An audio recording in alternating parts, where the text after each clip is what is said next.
Yun and start recording mga kalapid. Welcome sa isa na namang reaction video. Kumusta na kayo? Tayo medyo naging busy at may mga event. So, hindi tayo makapag-vlog, 'di ba? So, ano ba ang latest ngayon? Naghahanap tayo ng latest. Ang nabasa nating latest yata ngayon or nakita or napanood nating latest ngayon is etong mga video tungkol sa kay Raffy Tulfo, yung survey na lumabas ata. Tapos yung naungkat yung ano ba yung mga naungkat? Naungkat yung sa sundalo na namatay, naungkat yung eto, yung PMA, retired general nagsalita na, Senator Tulfo kinundi na. Nag-rebut din si Tulfo diyan pero alam natin na, ang layo ng sagot. Ito naka-live si Attorney Claire. Binabasa niya yung statement ni Raffy Tulfo sa Senate as a senator. Naka-live yan, pinapanood natin kanina, kita mo kaya nandito na yan. Okay, ano pa ba?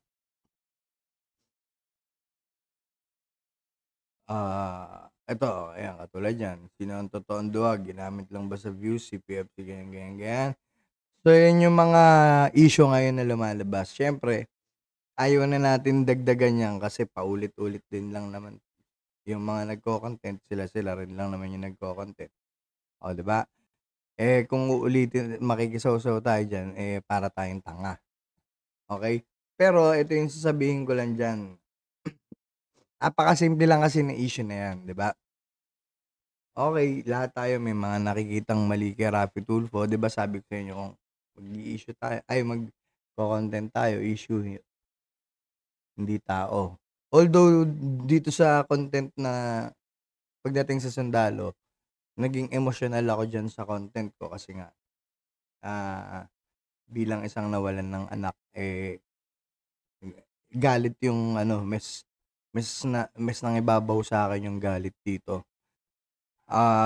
So iba yung content ko dito talaga nung time na ginawa ko yun, sobrang puno ng galit. Okay?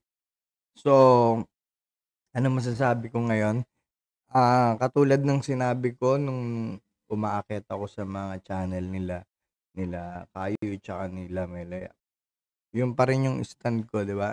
Na dadating yung time na sabi ko sa inyo once na 'pag kumandidato yan, hindi niyo na kailangan, hindi, alam mo yun, yung chill lang kayo, hindi niyo na kailangan maging hard-hitting kay Raffy Tulfo dahil ibang tao gagawa niyan, 'di ba? Kita mo ano nangyayari, pulitika yan, eh.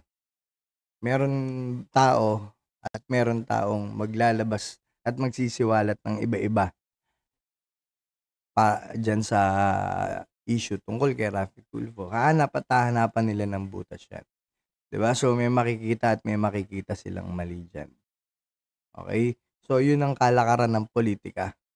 Kaya nga sabi ko sana hindi na sana umabot sa nademanda pa sana na nademanda sila attorney, 'di ba? Kung nag-stick sila sa issue, ayun. Siyempre it is what it is, gano'n talaga, 'di ba? Tsaka tingin ko kaya naman nilang harapin yung ginagawa nila. Good luck pa rin, 'di ba? Eh,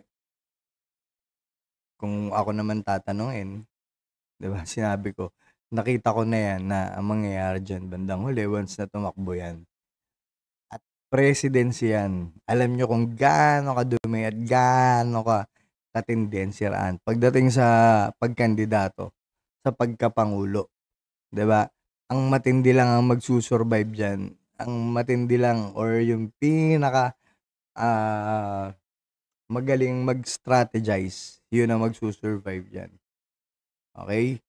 So, dahil sa dami nating nakita na content na paulit-ulit lang sila, hindi na natin gagawan ng ano, Siguro ito, gusto ko 'to si ano, ang kay VP Sara. Mamaya siguro tsaka 'tong kay ano, eto, isa. Eto, gagawan ko 'to, okey? So, yun muna, maraming salamat mga kalapit na sana na-gets niyo 'no, sana na-gets niyo, 'di ba? Maraming tao na kayang tumapat at kayang labanan yung impluwensiya ni Raffy Tulfo, 'di ba? Yun ang ano, yun na hintayin yung kumilos. Kasi once na tumakbo nga yan, yun ang kikilos diyan, 'di ba? Ikaw pa chill-chill ka lang, panood-nood ka lang sa nangyayari, makikita mo sila na yung nagkakagulo dun, 'di ba? So yun lang, at least sana may napulot kayo dun sa simpleng mga sinabi ko na yun, 'di ba? Comment kayo, subscribe kayo, tsaka siyempre hit niyo na yung notification bell. Okey, gagawa na lang tayong mga chill na content, siyempre minsan meron tayong mga titirahin at titirahin. Siyempre yung mga ayaw natin, pero stick tayo sa issue, hindi tayo mag-i-stick sa tao. Okey, so yun lang mga kalapid, maraming salamat po. Hindi na natin kailangang sawsawan yan dahil unang-una marami ng sumawsaw at yun nga, katulad ng sinabi ko, ayan, redundant na. Katulad ng sinabi ko, yun pa rin ang mangyayari diyan. Ang mga titira diyan, eh, mga yung kaya rin nilang makipagsabayan ng impluwensiya diyan. Okey, so maraming salamat po and stop recording.